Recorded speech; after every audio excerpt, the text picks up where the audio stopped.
level officers across Texas is that just because you got a D next to your name, you're automatically anti-law enforcement. I think the great testament that we can confirm that that's not the case is Whitmire, right?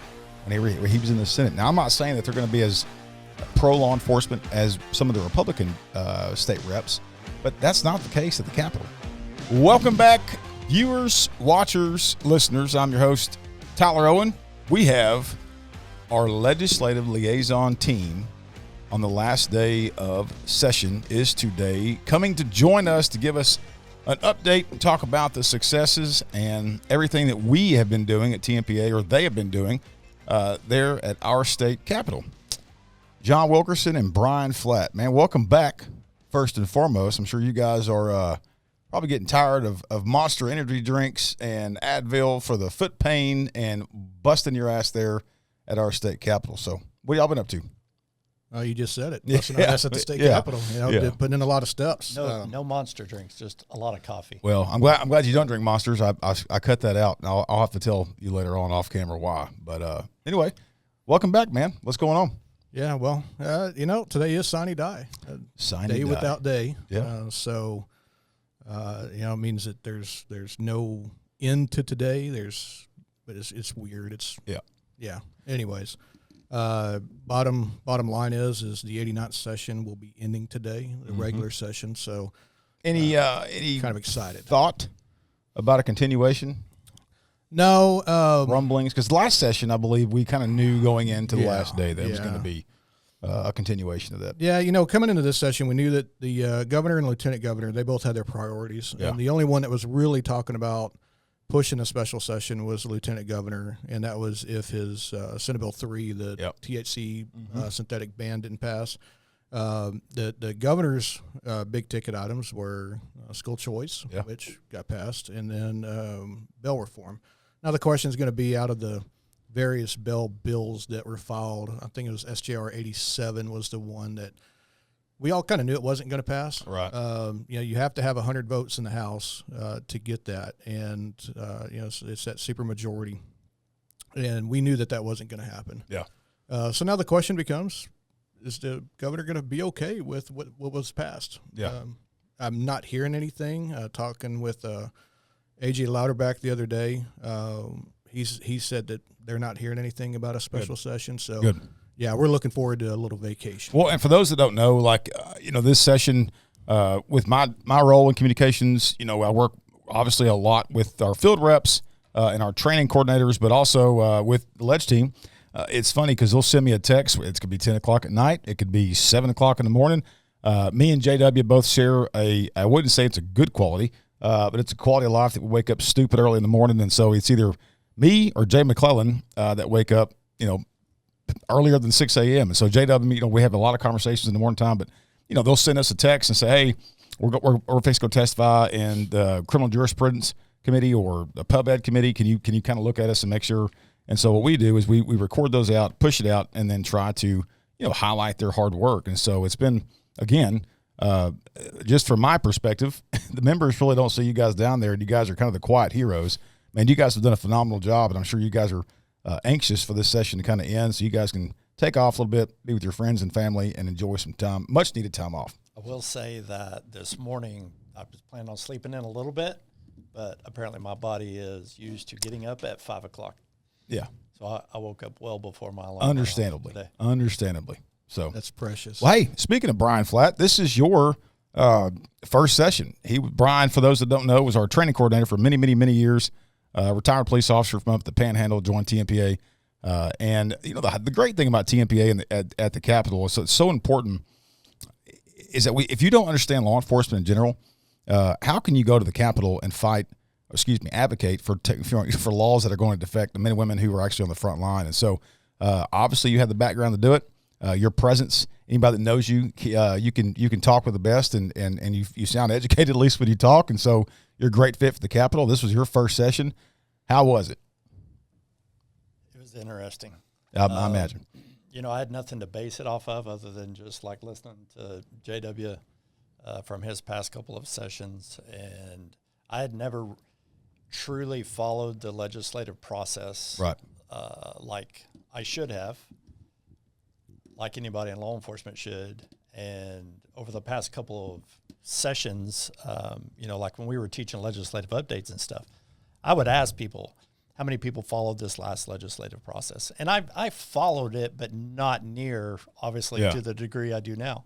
And I think JW was the one that put it in my head a couple of years ago of, if you're not at the table fighting for this, you will be on the menu. And whenever you talk to law enforcement officers about that and you tell that to them, their eyes kind of open a little bit. And it isn't a whole different ballgame. There are things that I would have never thought that we needed to have that discussion about at the state capitol. And absolutely. Back to the early morning stuff, a lot of early mornings and a lot of late nights, even at home, maybe not getting home till 6, 7, 8, 9 o'clock at night. One night I got home at like 11:30. You're welcome. And and keys missing. That day we walked into the building at 7:15 in the morning because I had a hearing at 8.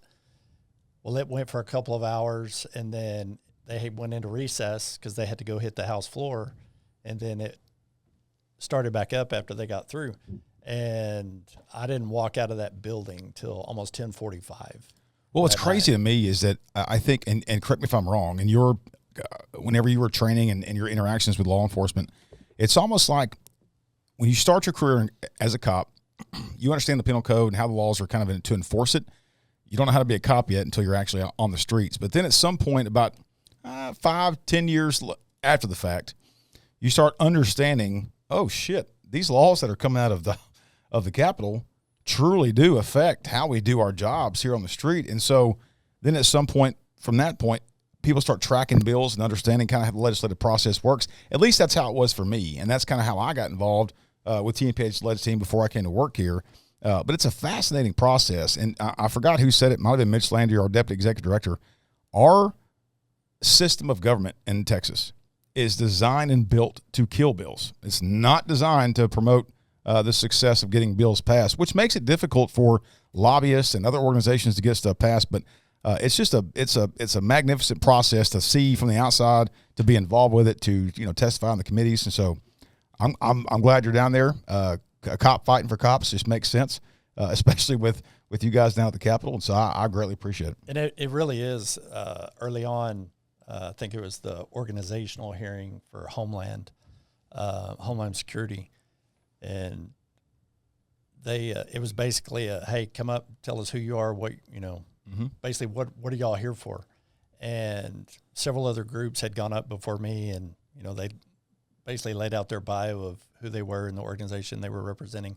And they might have been asked one question. And so I was like, okay, no big deal. Well, I ended up being up there for like 15, 16, 17 minutes because I was getting questions from everybody on that committee. And at first I was like, man, this is taking way too long. But then the more that they were asking questions, I was kind of thinking, for the most part, this committee right here is pretty much favorable to law enforcement. Yeah. Because they were basically just asking, what is it that y'all need? What is it that y'all are looking for? What can we do as a legislative body to help the world of law enforcement? And so I came away from that, pretty good. And that was one of my, I don't know if you can have a favorite committee, but it was, I was like, okay, at least if I have to come back in here for anything, there's a comfortable setting on there.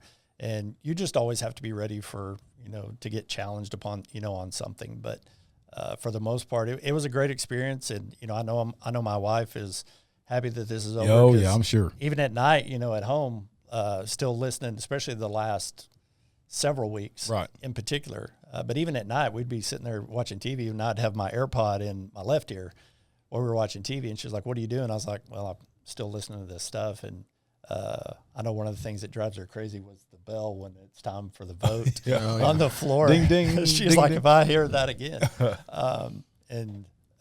It was a good session. It was kind of my feet do still hurt because for some reason this guy right here, he's like a speed walker. It's like everywhere you go. And I was like, why are we in such a rush to go do this? Yeah. And at times you are, and there's a whole lot of walking, and there's a whole lot of waiting. I do want to touch on something real quick because I think it's absolutely important. And this being your first session, you can probably touch on this. The misperception or the misunderstanding of some of the line level officers across Texas is that just because you've got a D next to your name, you're automatically anti-law enforcement. I think the great testament that we can confirm that that's not the case is Whitmire, right? When he was in the Senate. Now, I'm not saying that they're going to be as pro-law enforcement as some of the Republican state reps, but that's not the case at the Capitol. I think down there now, the pendulum is swinging back, and I think that you've got some state reps that are not exactly pro-law enforcement that do have a D by their name. But talk about your interactions with them and kind of it was an eye-opening experience for you from that aspect. I say that, I mean, kind of like echoing of what you just said. As a whole, no, they're not. There are some things that they're just never going to agree with us on, and we know that. We can still have the conversation with them. Just go to their office and say, hey, here's the stance of Tmpa representing about 34,000 Texas law enforcement officers. And we're still going to be professional about it. In my mind, I'm still like, I don't see where they're coming from on this. This is an absolutely valid thing for the world of law enforcement. But as a whole, as long as you have that professional relationship going in there. Now, there are some that you just know, it doesn't matter how good it is. Yeah. They're not going to go for it, and that pretty quick.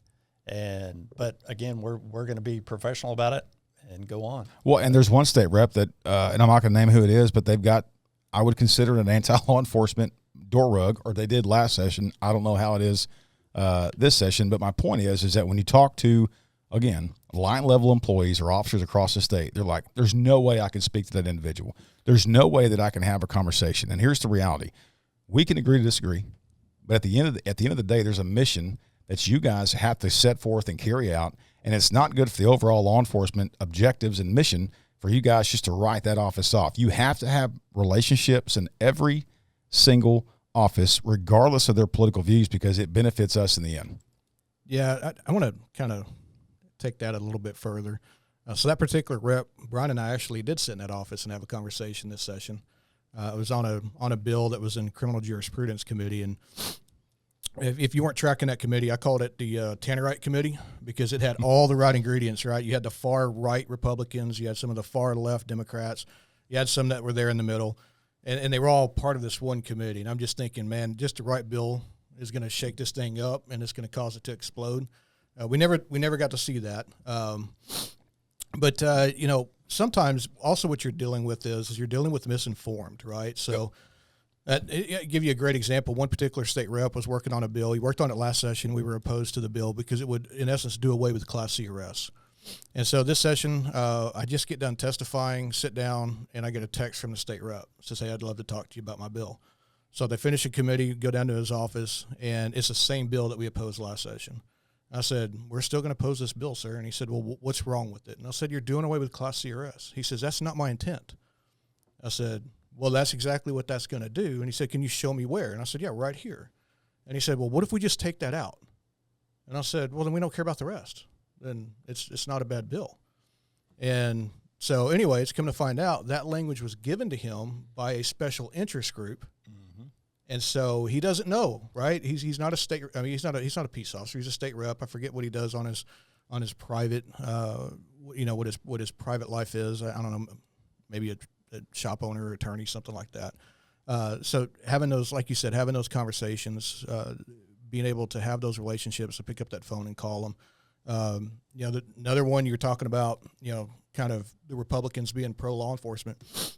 Yes, but then you also have to think about some of those Republicans. They're so far, and I don't want to say so far right. They're kind of getting more towards the libertarian, too much government, too big government, that kind of stuff, and having to have conversations with those guys to say, hey, this actually is a good bill. Yep, and this is how we can make it work. Well, and I think that the word far right, I think what we're referring to is that they're so hyper focused on being pro-Republican that sometimes it interferes or tangles up something that could be pro-law enforcement in that regard. They're more committed to being pro-Republican than they are anything else. And so sometimes those conversations need to be had of, hey, this is not good for us, and this is the reason why. And 9 times out of 10, regardless if you're just completely anti-law enforcement or not, having a conversation with somebody is always going to be the best way to handle it. Yeah, and I just want to give another example, and this is why it's so important. And I know I'm climbing up on this soapbox, but law enforcement, you have to have advocates at the state capitol for you. Mm-hmm. So Dallas DA's office, they had pushed a bill that would allow for when a kid goes missing and you have a reason to believe that they're in danger, that you could contact a cell company and you could get the data off of that phone, right? Be able to track, see where they're at. And that actually came out of a case of a young girl that was in the Dallas area attending some kind of major event, and she was human trafficked. They found her a couple of days later in Oklahoma, right?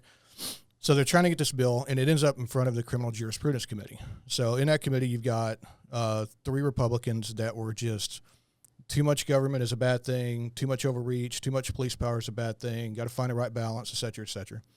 So anyways, they had major issues with that bill. They didn't want law enforcement having data without a warrant, et cetera, et cetera. So Dallas DA, ADA, that was working on it. And that bill would essentially waive, kind of fall in line with exigent circumstances. Right. Is that kind of what I'm reading? Yes. And on top of that, we would not be able to use any information in there for any criminal matter, period.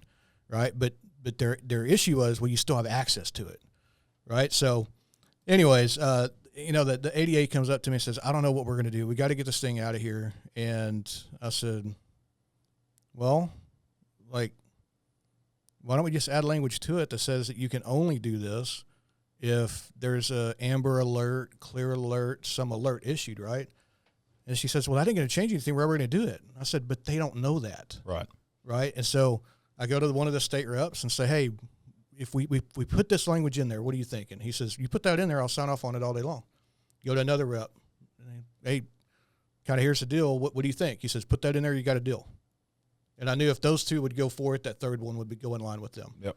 Right? So just little things like that. And that's why you have to have folks that's there at that Capitol, which is why we always preach. And, we get up on that soapbox of our members have got to donate to the PAC. They have to. I mean, our PAC is so small because cops are like, I hate politics. Yeah. Well, like Brian said, you're either at the table or you're on the menu. Yeah. Yeah. Well, talk how many comparison, J-Dub, this is your 3rd session? 3rd, yep.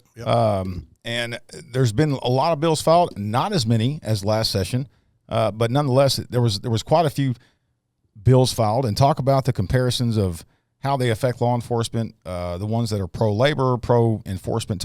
Give us some numbers on that. Yeah, so just kind of give our listeners, viewers, watchers, whatever we want to call them, kind of a breakdown of what happens. Yeah, voyeurs. Yeah. So, Brian and I and the team, what we do is we sit there and we have a system that we use, online system. And when a bill is filed, we read the caption on it and we ask a question. Could this in any way affect our members, whether it's affecting the way that they're doing their job or how they're treated by their employer, right? So we look at that, and then we say, okay, is this germane enough that something could be tacked on there that could negatively impact our members? And if the answer is yes, then we click it, we put a tag on it, Tmpa tracked bills. And you can actually go online to our website, and you can see all the bills that we have tagged for tracking this session. So total bills filed this session was 11,373, which is a little bit, it's about 500, a little less than 500, less than what was filed last session. And then out of that, what we found is about just under 2,000, so it's like 1,950 bills, somewhere around there, that we identified, yes, this could impact our members. And then basically from there, and this is, a lot of times, to take a little pause here, a lot of times our members will, call us up or they'll send an email and they're like, oh my God, you see this filed bill? This is bad. Like, whoa, calm down, man. There's like, just for simplicity, there was 11,373 bills that were filed, but yet only 4,900 of them made it to committee. And that's the first step, right? So not even half of them made it to committee. So a lot of times, and again, this is going back to understanding the process. So, once the bill comes up for a hearing, and this is where Brian and I spend the weekend, right? They push out the agendas typically by Friday. They're all pushed out for the following week. And so Brian and I, we spend the weekend going through and reading every single bill. And if it affects law enforcement, we do a complete bill analysis on it. This is exactly how it affects law enforcement. And then we make a recommendation for when we go to TLEC on Monday morning. And then once we get to the office on Monday morning, guess what? We got to go back in and double check every committee to make sure that they didn't add a bill to that committee. And if they did, then we got to do a bill analysis on that bill. So we may be doing 3 or 4 bill analyses at 6 o'clock in the morning to add it to the list that we go in and talk about. So out of those, we identified out of the roughly 1,100 bills that would affect law enforcement, we were tracking about 14% of those affected labor. So talking retirement, talking about civil service. Yeah, civil service, talking about like the pay parity that Harris County got. So that was about 14%, and then the other 86% were actually laws that we enforce, right? Penal code changes, health and safety code changes, that kind of stuff.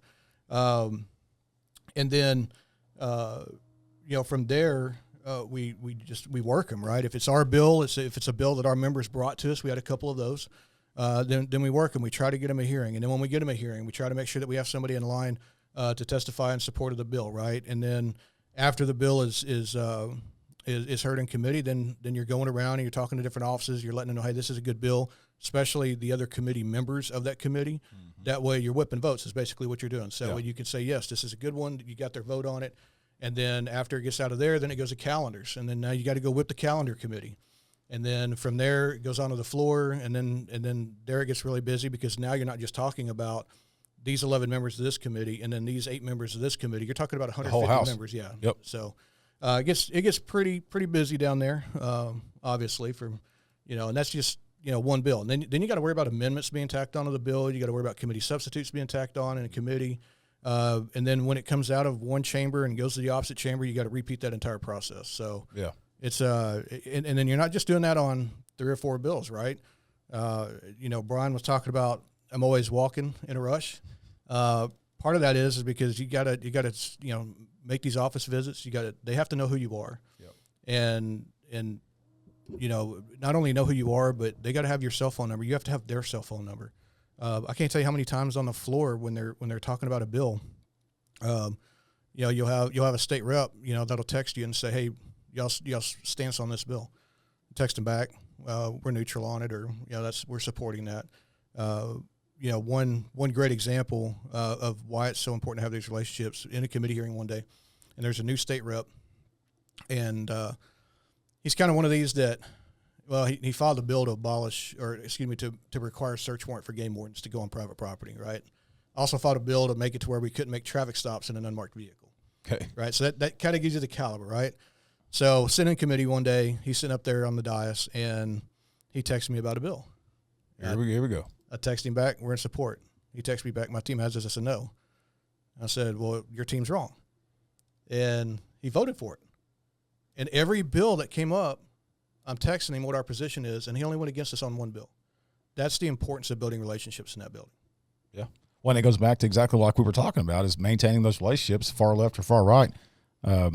It's a power struggle, and it's about relationships and continuing that. Speaking of relationships, for many years now, I would guess 5 sessions, Tmpa is a part of a group that joined, just like John said, talking about TLEC. And what it is it's all the major stakeholders, law enforcement organizations, that they get together on Monday, because here's the reason why.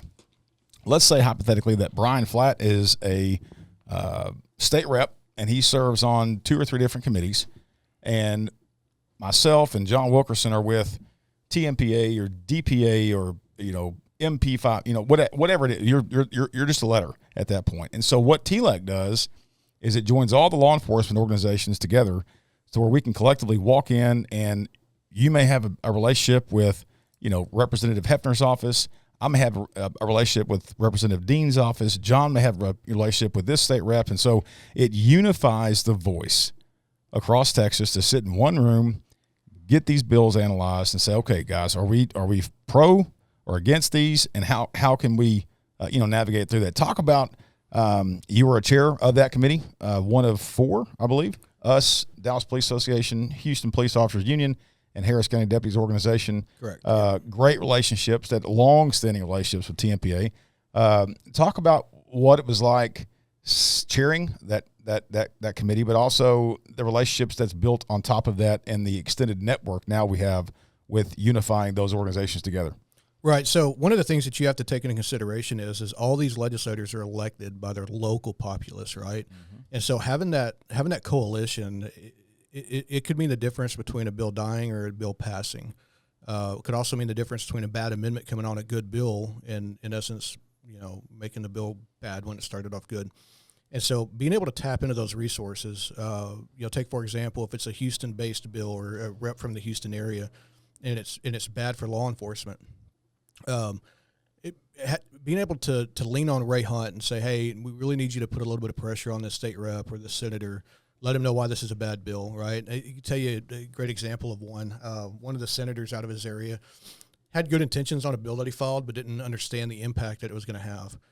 And so talking with Ray Hunt, hey, this is where this bill is going to be bad for labor organizations, for associations, right? And it basically what it did is it cut out the ability to do payroll deduct on dues. And the bill was geared towards something else. He was not trying to come after law enforcement and the dues. The guy's been very pro-police, very pro-law enforcement the entire time he's been in that building. But it's an unintended consequence. And so being able to lean on to Ray and say, hey, here's this, right? But then also that works both ways, right? So there could be a local bad bill that's filed, but maybe, and I'm just going to throw an example, just a made-up example. But let's say that there's a Dallas area rep that has filed a bad bill, but maybe those reps sit on a vital committee that maybe the Dallas folks are looking for good legislation to come out of. Right. So them being able to tap into us and say, hey, we really need you to really help get this bill into the graveyard because they can't have their fingerprints on it kind of thing. And that happens, right? Yep. So it's all part of the political world. So having that relationship to where you have all those different functions, and it's not just, you mentioned the 4 chairs, but in that you also had the Police Chiefs Association, mm-hmm. You had the Sheriff's Association of Texas, you had Justice of the Peace Constable Association, Dallas PD proper, their representative, Houston PD proper had a representative in there. So you're getting to see that lens on this thing from not only the labor but also the management side, and one thing that we've heard in the past is, well, do you really want the chiefs and sheriffs there? Well, why not? Right? You just have to be smart enough to know that there may be things that you don't need to be talking about in such a wide open group. Right. If it's, specifically labor, lessons learned the hard way in the past. But, there's a lot of things that we agreed on. And I give you one great example of when you're able to bring everybody together, how powerful that is. So last session, Fred Frazier and Senator Springer, they both had a bill that was on to provide a less lethal defense to prosecution. So it was filed, it got passed out of the Senate straight down party lines, and unfortunately by the time it came over to the House, it was too late. The bill was dead. So this session, or during the interim, there was a particular senator that had a bunch of meetings, if that's what you want to call them. And Brian, how long was that last one that you attended? I don't remember. And everybody that I talked to they're like hours. Yeah, it took. Oh my God, hours. So another group got a little antsy and they took a piece of the bill to Senator Flores. Senator Flores is all about it. Senator Flores is former colonel of Parks and Wildlife. So Senator Flores says, okay, you know what? This is good legislation. It's needed. He understands why it's needed. When you have some of these politically based prosecutors going after cops, you've got to have language like that. You got to have bills like that. So he says, you know what? Tells his guy, send this out to the law enforcement group. And so he sends it out and we get it. And Tmpa, we coordinated a meeting with all the law enforcement groups. So, basically every law enforcement group that's consistently in that building was at the table, and we sat down and we're like, okay, how about this? How about that? And, there was a lot of language, and we were operating under the presumption that the senator wanted to go with that language that was sent over to him. And then once we got it clarified that that's not what it has to be, he's perfectly willing to file his own bill, even if it means it's going to trump this other bill that this other senator is working on. And so, hey, now that we know that, drafted up some language one day and ended up in the cafeteria, and Sheriff Hawthorne with SAT, he calls me. He's sitting like 4 tables away from me. He calls me on the phone and he's like, "Where you at?" And I said, "Looking at the back of your head." So go over there. sit down at the table with him. He says, "Man, what are you thinking about this? I don't really like all this language in there, so forth, so on." Well, I turned my iPad around and I said, "What's your thoughts on that?" And he says, "Well, I really like that. That's a lot cleaner. So it's a lot simpler, right?" And so what the difference was some of these special interest groups that are anti-police, they wanted language in there on the less lethal defense to prosecution bill that says that it has to be immediately necessary. Right. And no, it needs to be objectively reasonable is what it needs to be. Yeah. And so he looks at it and he's like, "Oh yeah, I like that." Well, about that time his phone rings, it's Senator Flores calling him in for a meeting on the less lethal bill. And he's like, "Hey, are you busy?" I said, "Nope." He goes, "Come on." So ended up in his office and, laid that out there to him. And the only other change that came after that, well, there was another bill that was filed, changing the definition of firearm. That way the Taser 10 could be more utilized, right? And I was a little bit concerned if this bill passes and this other bill passes, it could potentially create two different definitions for less lethal projectile device, right? Right. So what we did is we went into this other bill, stole that language out of that, put it into the less lethal bill that we were pushing, and got that across the finish line. And so again, the senator said, "I want a piece of legislation that all groups are backing." Yep. And so, which is essentially what everybody wants all the time. Right. Yeah. But, yeah. Because the worst thing that can happen is you get in there, you're working on good legislation, and then now you have this one wayward group that's over there that says, "Well, I don't like that. I want this instead." Right. That turns off the senators and the reps. They're like, "Oh, if y'all can't even get your crap together, then don't expect us to push your agenda." Yeah, no kidding. And like the meeting that you were talking about, there was probably 30 people in there for that. And at one point we had 6 different versions of this bill. And it got so convoluted and so confusing that people were like, whose bill are we looking at? It's crazy. And like, it was just, I was like, this is the epitome of dysfunction right here. Yeah.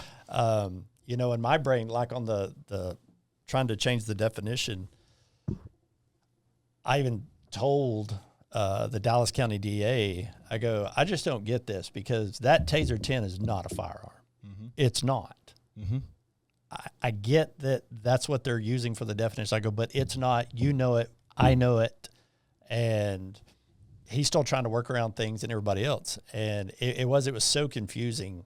And we, Striga and I walked out of there and I was kind of like, what just happened, And but whenever we met with Senator Flores, I mean, he was very clear of, I need all law enforcement to be in agreement before I go forward. Yeah. So, well, and I'm glad that y'all got that to cross the finish line. Is there any key bills, Senate bills or House bills that you guys can rattle off the top? I know they start kind of running together at the end of the session.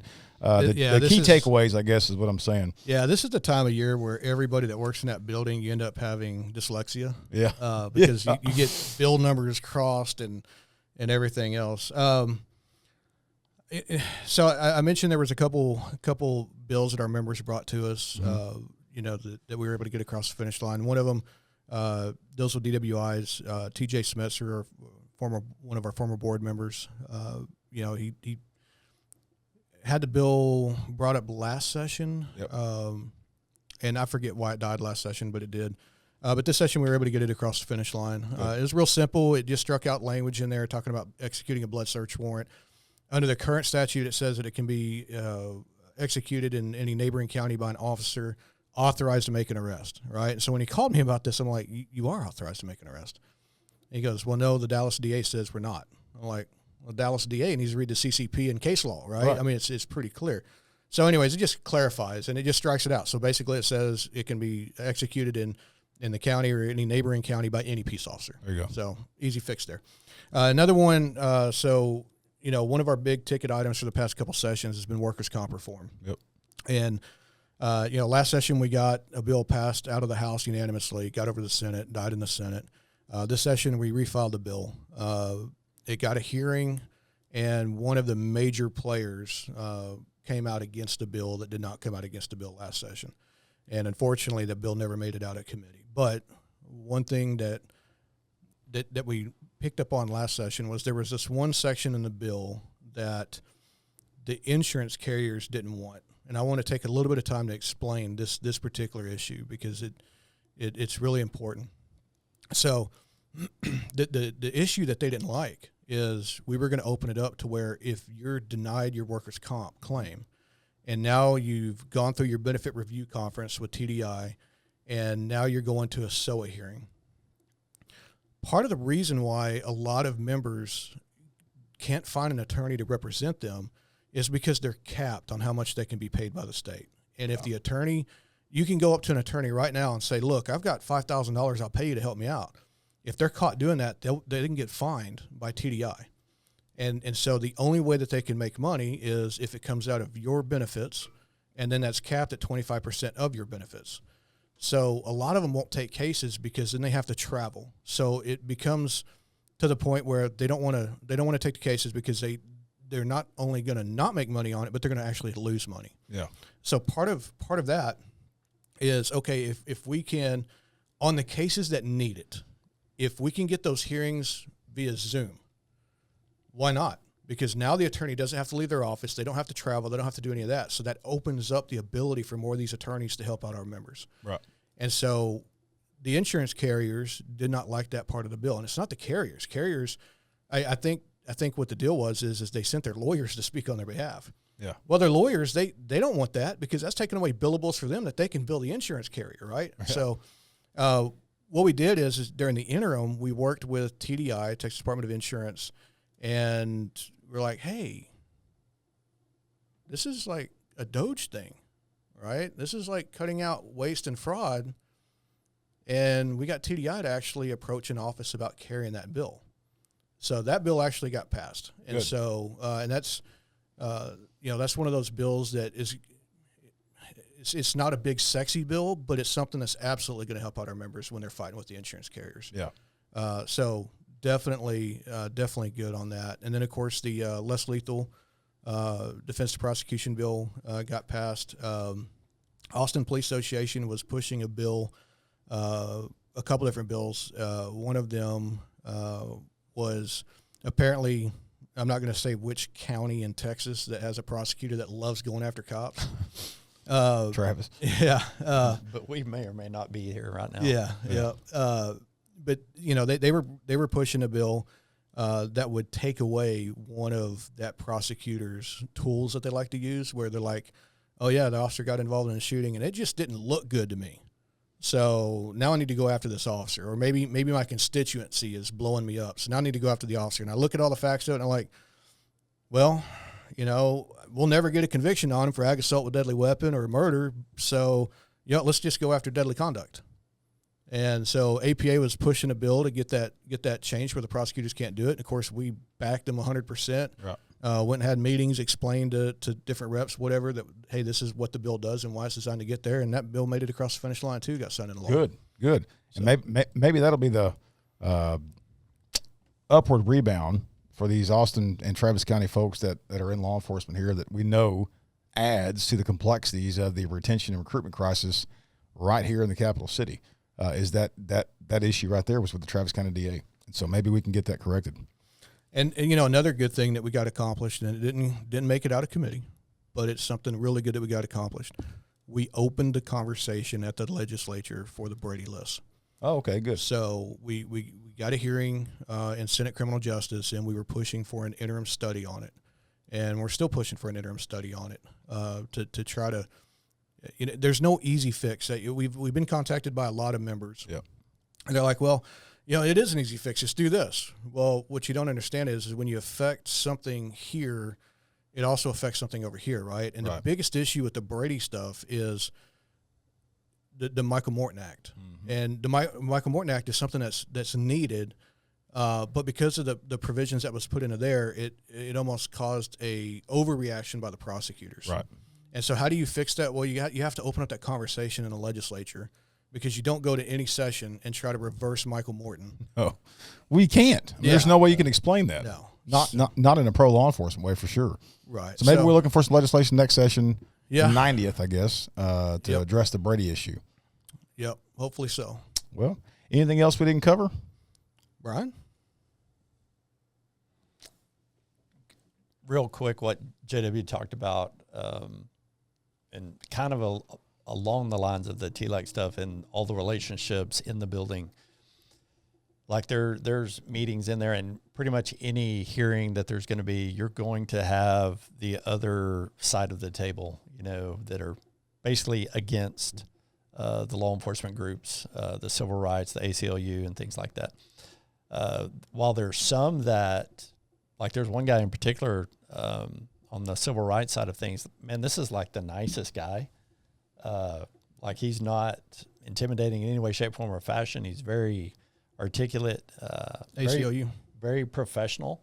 And I've sat there and listened to several conversations. I've had a couple conversations with him, and like he's like, hey, here's, obviously we're not in favor of this, and he's very quick to explain why. Right. And but he's also receptive to one of the last conversations that I was there whenever JW was talking to him. But then there's those that are, it doesn't matter what it is. Yeah. There's one person in particular that it doesn't matter what it is, that person that's representing that organization is going to be there to oppose that bill because law enforcement's name is on it.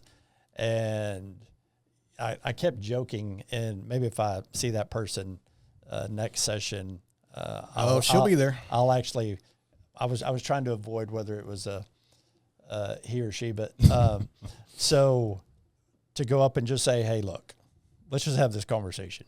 Why do you think this way? Right. And whether that happens or not, I don't know. But then there's times that, like, I was in one hearing, and I can't remember which one it was because you go to so many, that one of the reps up on that committee was just, this person treated this very non-hostile witness that was up there giving testimony, and he treated her like trash.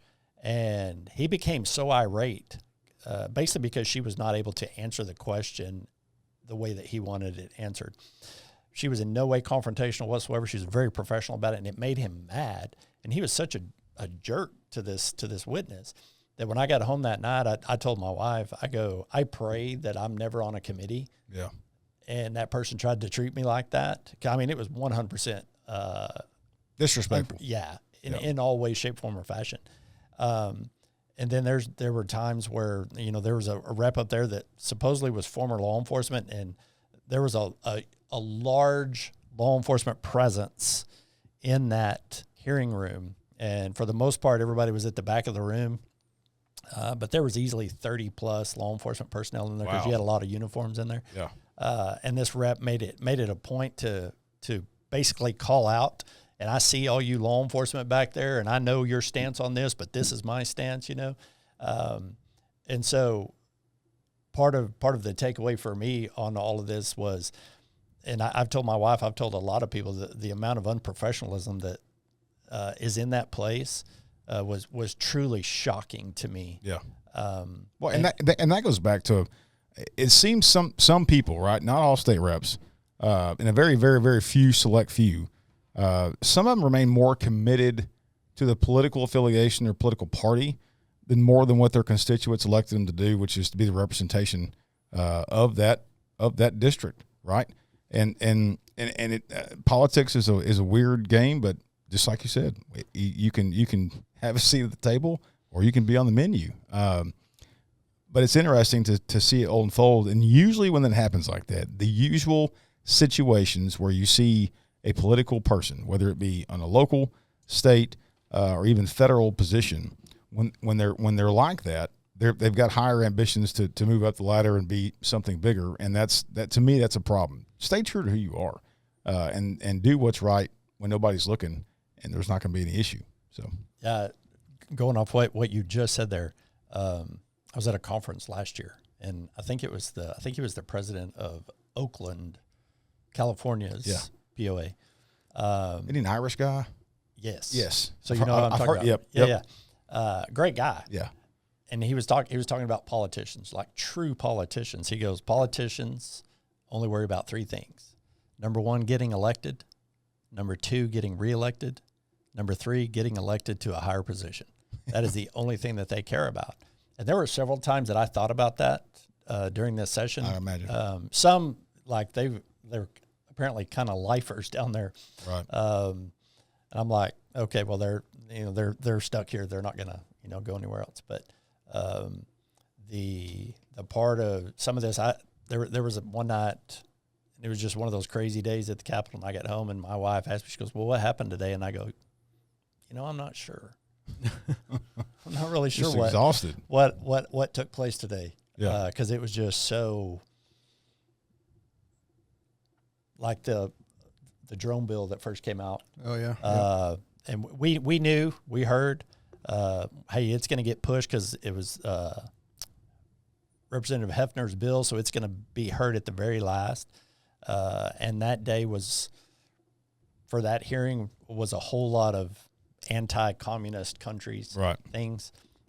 So a lot of that this session. So then there were there was another bill on there that had to do with hostile country, and we'd been told that they had brought in 2 bus loads up there. So this was definitely going to be a late hearing, and it was just bouncing back and forth, and finally got to get home late that night, and that's when my wife asked, and I was just like, I'm not really sure what I sat through today. Yeah. It was just so back and forth. Yeah, and sometimes you get home and your spouse is like, well, what all happened? Yeah.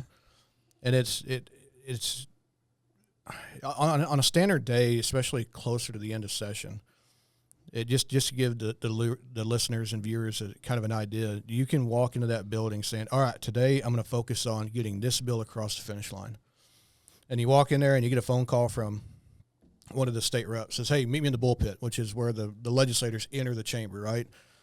So you get there and I'm like, hey, this rep has this bill filed, and she's trying to get it across the finish line, and there's some issues. We got this other state rep that's got issues with it, and this is what he's trying to accomplish. Write us up some language, get it to us so we can do an amendment, right?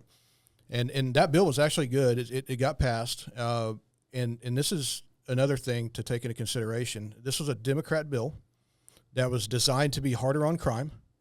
Right, a lot of folks don't understand that. They're like, they don't do that, right? Oh my God, yeah.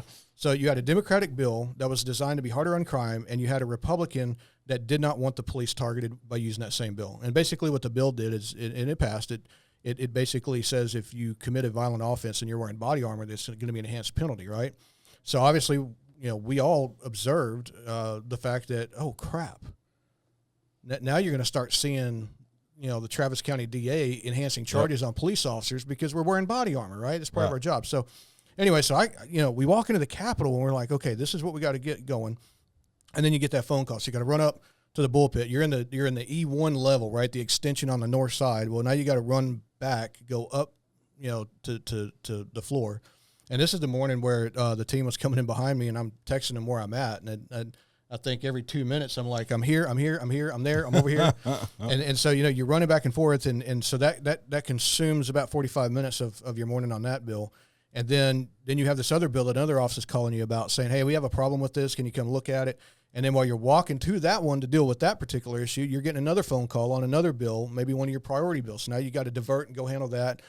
Maybe send another team member over here to handle this one, and you're going to handle that one. And then as soon as that one's done, you're going back over here. And then when that one's done, you're going back over to the other one. And then now you have a fourth or fifth one that pops out, right? It's like a Chinese fire drill. Oh, it is. Yeah. It is. Yeah. It especially there towards the end it absolutely is. And so then when you get home, you're so mentally exhausted, and your spouse goes, well, what all got done today? And you're like, I don't know. I wore the hell out of my shoes today. Yeah. That's My feet hurt, my back hurt. Yeah, no kidding. Well, I think it's important without going into detail of what specific bill I'm referring to or even the bill number. Sometimes our LEDS team has to answer for bills or testify against or for certain bills that our members may have some questions about. You may not always agree with TMPA's stance. And I think that when I've had conversations with members that have had this situation happen, I think that some people lose sight that TMPA is focused on serving the entire state, right? And so if you ever have any questions about a certain bill and why TMPA registered for, why we testified for, why we went against, you guys reach out. The reality is we work for you guys, and that truly is an honor. And so if there's ever a situation where you want to question why we've done something, give us a call. Our LEDS team is always available to answer calls, and you can reach us at communications@tmpa.org, and I can get you in touch with the guys. So yeah, we're gonna, we shoot our members straight. Yep. We tell them, hey, here's exactly why we took this stance or why we had to stay out of it. There's a couple times where you have, two local associations. One's for this bill and the other one's against this bill, and so sometimes we just got to stay out of it because no matter what path we take, we're gonna end up upsetting some. Well, and the most absurd thing is for a member to call in and drop their membership without giving us or allowing Tmpa the opportunity to at least explain the situation, explain the dynamics, explain the politics behind and the environment of whatever bill that you're upset or that you have questions about. Man, just give us a call. And it hasn't been that many. It rarely actually happens. And up to this point, we've had very few, 2 or 3. So, again, feel free to reach out to us if you guys ever have any questions about a certain bill or a certain situation. We'd be more than happy to talk to you. And keep in mind, a lot of times what we see is, and this is the bad part about the legislative system that we have, you'll have a bill that's filed, and I'll tell you, you show me one piece of legislation other than a 2-line House resolution. Right. You show me one piece of legislation that gets filed, and that's the same piece of legislation that gets passed. Yeah. Right? So what happens is you get a bill that's filed, and then, especially there towards the end, everybody's in a rush. Ledge counsel who actually drafts the bills, they're running behind.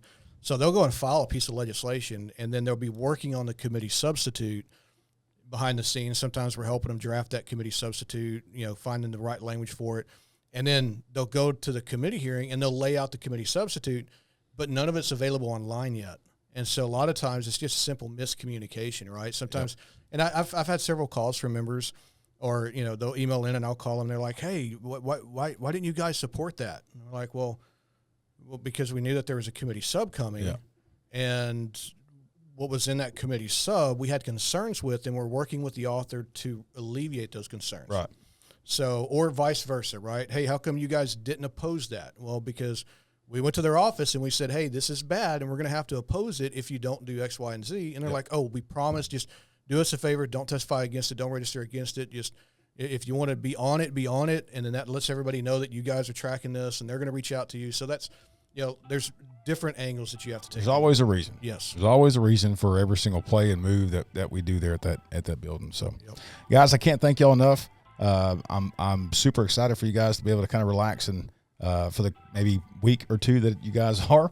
I greatly appreciate it, man. Yeah, it ain't happening because now it goes on to building the legislative update class for our conference. Yep. And then legislative update for TCOL, which I think you serve in that capacity too and assist. Yeah, so part of our part of our responsibilities with the Tmpa legislative team is Brian now gets to help out with that too. Is we work with the committee at TCOL that puts together the legislative update training. Cool. And then we go out and we teach that class throughout the state. And I will tell you, just looking back at the course evaluations, Brian and I have a way of making that class actually fun because we get to share with you the backstories of how this bill came about. Which is fascinating. It's absolutely fascinating. I got to take TCOL legal update from Shannon one time in Galveston, Texas, and he does a really good job at that, kind of giving the backstory and how this bill was passed. And some of that stuff can be kind of bland and vanilla, and so if you don't have the backstory, it just makes it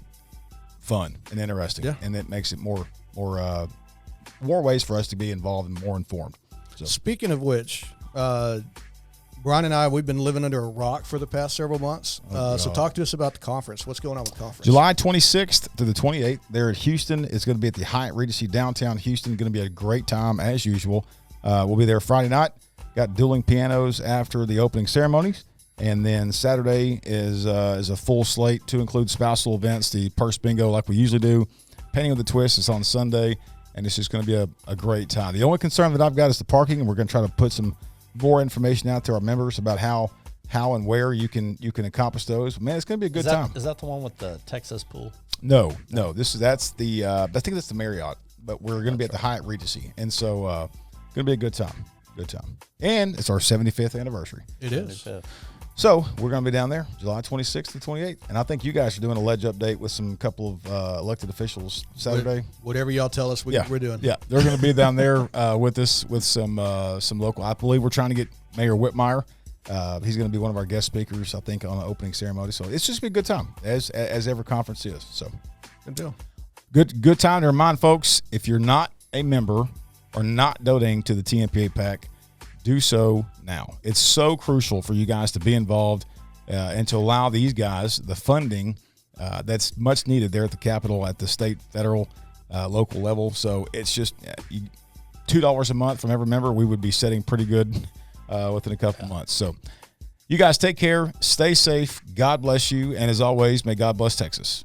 We're out.